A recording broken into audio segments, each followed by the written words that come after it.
The stages of listening to Boise State Public Radio podcasts. Step 1, testing the waters. You tune into an episode or two. Nothing too serious. Step 2, you got a little hooked on one of those series like Extremely American or Scandalized, and now you're binging. No judgment, but you did listen to it in one day. Step 3, now you're subscribed to a feed. You get notifications to your phone every time there's a new daily episode of The Connector or Idaho Matters. I see where this is going. Step 4, you realize how much time you're spending with Boise State Public Radio podcasts and the fact that it doesn't cost you a dime.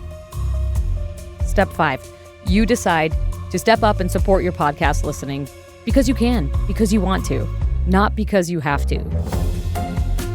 All right, now's the time, you podcast fan you. Go to boisestatepublicradio.org and click donate to support your love of Boise State Public Radio podcast listening today.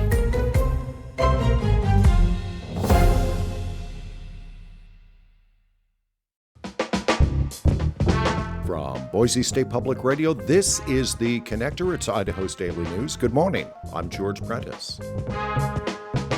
This morning, we'll tell you about Idaho's Electoral College vote. This morning, we have an update on the region's drought and climate outlook, and we'll tell you about how avalanche risk was top of mind in the Wood River Valley last evening.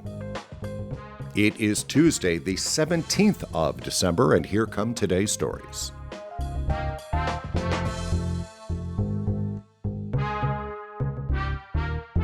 It has now been well over a month since the majority of voters in Idaho and across the U.S. voted Donald Trump back into the White House. As James Dawson reports, states are now taking the official Electoral College vote on Trump's second presidential term. While the general election in November gets all the attention, the Electoral College vote this month is the one that seals the deal. Later this morning, Idaho's 4 electors chosen by the state Republican Party will officially cast their votes for former and now incoming President Donald Trump. Those ballots will be certified by Idaho's Secretary of State Phil McGrain and then sent to Congress for an official vote count on January 6th. Trump secured 312 total electoral votes compared to Vice President Kamala Harris's 226. Winners must receive at least 270 electoral votes. You can watch this morning's proceedings in person at the Idaho Capitol's Lincoln Auditorium or online through Idaho in Session. James Dawson, Boise State Public Radio News. Meteorologists and water managers from across the region were keeping a really close ear to yesterday's Northwest Drought and Climate Outlook briefing. There are calendar years and fiscal years, but then there is a water year stretching from late fall through the winter, through the spring, and into irrigation season. And we have now entered the 2025 water year.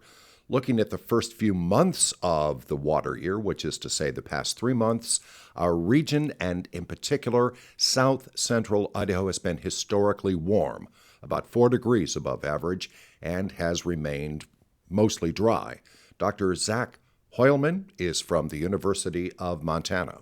I'll call your attention from north central Idaho extending northward into western Montana. Here, precipitation has been well below normal, with only 50 to 90% of normal for the last 90 days for the majority of this region.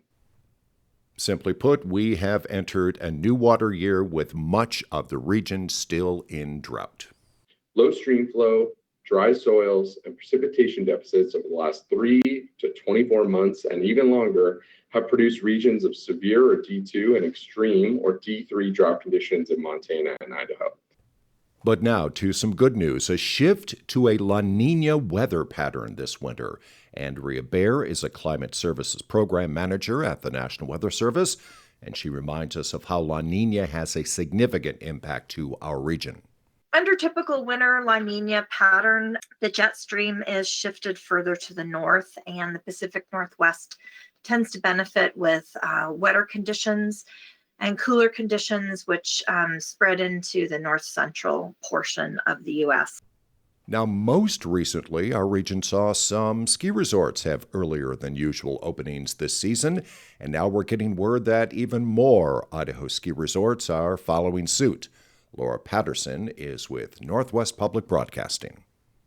Northern Idaho's snowpack is sitting near or over 100%. That's according to Erin Horton, a hydrologist with the Natural Resources Conservation Service. The snowpack is looking really good across pretty much all of Idaho except in eastern Idaho and the Snake River headwaters. This early snowpack season has been really great for winter recreation. Brundage Mountain Ski Resort in McCall and Schweitzer Mountain Resort in Sandpoint both opened early this year after a bunch of early snow in November. Despite all the fresh powder, Horton says parts of Idaho are still abnormally dry and below normal for total water year precipitation. But there's still time. This year's snowpack will officially be measured at the end of December through May or June, Horton says. Reporting in Orofino, Idaho, I'm Lauren Patterson.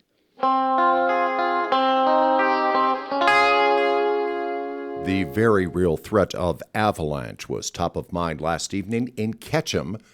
The Ketchum City Council got a special briefing analysis from Alaska-based David Hamre and Associates, experts in avalanche risk. David Sheriff presented that analysis, an 80-plus page document. Bottom line, risk to families or workers on Warm Springs Road in Ketchum, certainly private properties, not just in Ketchum, but across the Wood River Valley, could be at risk when there is an avalanche threat. And because of massive scarring from wildfires in the mountains, that risk has only increased. In the last 10 years, you've had more significant urban impacting avalanche cycles than I would say you've consistently had in the 50-year.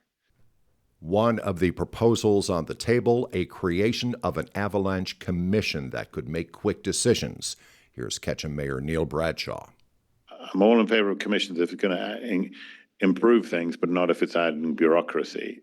Where are we now in terms of sort of avalanche issues? Currently, each jurisdiction handles their own issues. What he's suggesting is a combination of forecasters and jurisdiction managers that could quickly and easily make effective decisions regarding. So this would be a multi-jurisdiction commission. Okay, that's clearer. Thank you. And later today, this same analysis will be put before Blaine County commissioners.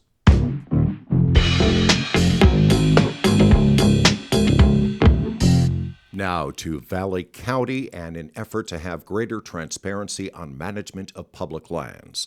The federal government manages nearly 35 million acres of Idaho land, and there's a new effort for Idaho counties to sit down with federal partners to talk about expectations for how best to manage those federal lands.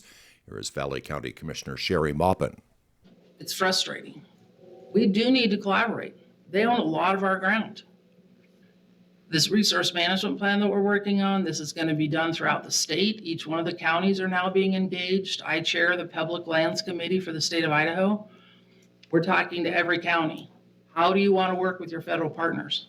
That's a conversation that we should have. And I encourage all of you to please engage in this conversation because we will be having public outreach on this. It was a robust conversation Monday. Here is Valley County Commissioner Elt Hasbrook. We need to join this council to push this issue forward, to stir up Congress to do something to fix the issue. And I don't know if anybody saw the news. The Forest Service budget is about $1 billion in the deficit. And they're actually talking about introducing a reduction in force for this next year's workforce. We're saying, hey, let's push the issue forward. And again, something to look forward to in 2025, public meetings across Idaho for the general public to weigh in on resource management of federal lands in the Gem State.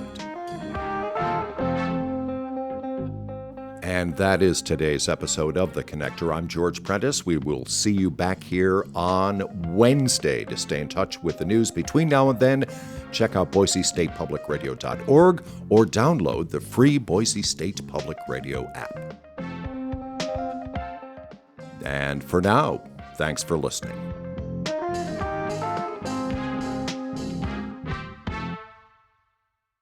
We could all use a little help navigating the news these days. The Consider This podcast wants to give you a hand. 6 days a week, we'll help you make sense of the day's biggest news story and what it means for you in less than 15 minutes.